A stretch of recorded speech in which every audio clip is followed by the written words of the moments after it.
Mga kabagang pechay na ginisa at saka ito, pagkain ng diet.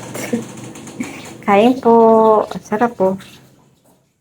Walang kanin mga kabagang rice. Anong kanin? Hanggang luto tayo ng ginisang pechay. Lalagyan ko ng itlog. Nakita ko to sa kapitbahay namin, dun kila Ninang Merly.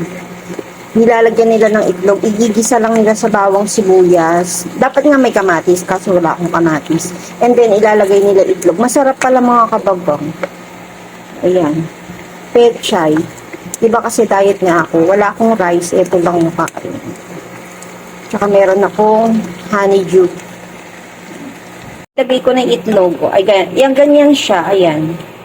Ayan. Tapos, igigisa-gisa.